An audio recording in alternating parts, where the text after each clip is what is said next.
Jain friends, स्वागत है आप सभी लोग का आपके YouTube channel M Career Classes में।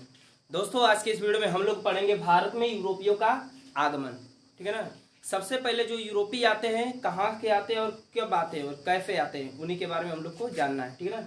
सबसे पहले पुर्तगाल का राजकुमार रहता है जिसका नाम रहता है प्रिंस हेनरी, जिसका नाम प्रिंस हेनरी और उसे द नेविगेटर के भी नाम से जाना जाता है।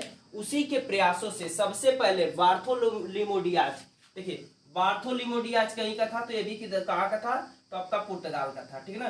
पुर्तगाली बार्थोलोमेव को भेजता है कौन, तो राजकुमार प्रिंस हेनरी। ठीक है ना। प्रिंस हेनरी यानी कि बार्थोलोमेव को भेजता है और बार्थोलोमेव यानी कि अफ्रीका के उत्तर महासागरीय यानी कि केप ऑफ गुड होप, यानी कि केप ऑफ गुड होप तक ही आ पाता है। ठीक है। केप ऑफ गुड होप तक ही आ पाता है और यहाँ से वह वापस चला जाता है। देखिए 1487 की बात है जब बार्थोलोमेव यानी कि अफ्रीका के इस साइड में आता है, यानी कि ये अफ्रीका है तो यहीं पर आता है और भारत यहाँ पर है।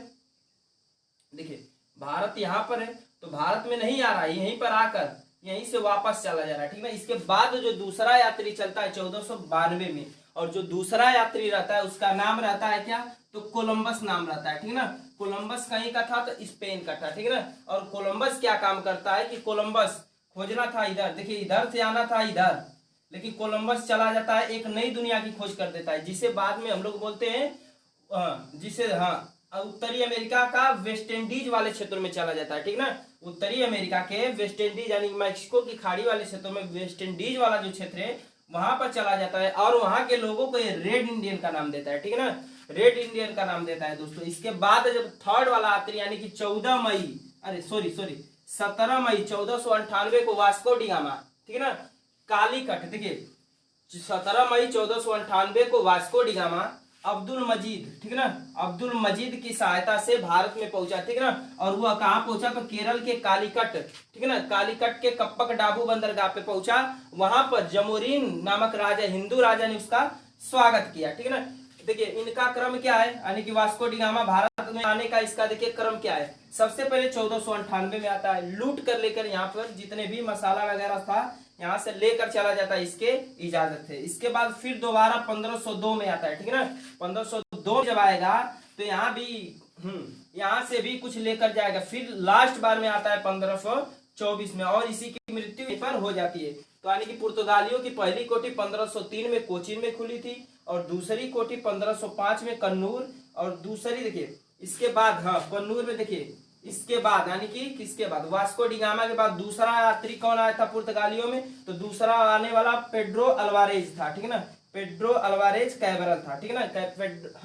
पेड्रो अल्वारेज कैबरल था। इसके बाद देखिए वायसराय भारत में आने शुरू कर देते हैं पुर्तगालियों के। ठीक है ना। तो जो पहला वायसराय रहता है अल्मीडा, ठीक है ना, अल्मीडा 1505 से 1509 तक रहता है। ठीक है ना। और अल्मीडा ने, ठीक है ना, अल्मीडा ने हिंद महासागर में शांत जल की नीति लागू की थी। उसी को बोला जाता है blue water policy, blue water policy.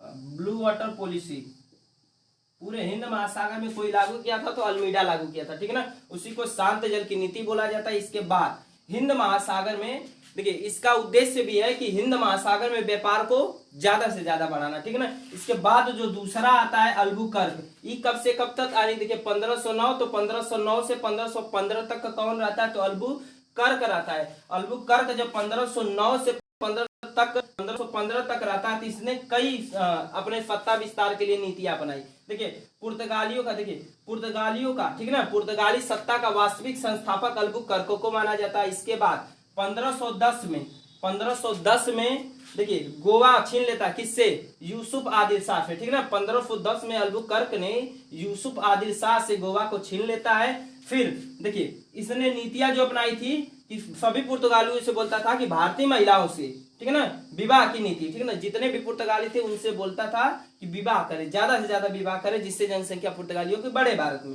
देखिए पुर्तगालियों की देन क्या है भारत में, तो तंबाकू, प्रिंटिंग प्रेस, जहाज निर्माण, आलू, पपीता, अल्फांसो आम। ठीक है ना दोस्तों, यही इनकी देन है। किनकी, तो पुर्तगाली भारत में इन चीजों को लाए हैं, तंबाकू, प्रिंटिंग प्रेस, जहाज, इसके बाद आलू, पपीता, अल्फांसो आम। इसके बाद एक और आता है जिसका नाम रहता है नीनो डी कुन्हा। इसके बाद जो आता है इसके बाद यहाँ लिख देते हैं, इसके बाद जो गवर्नर आता है इसका नाम रहता है Nuno da Cunha, Nuno da Cunha.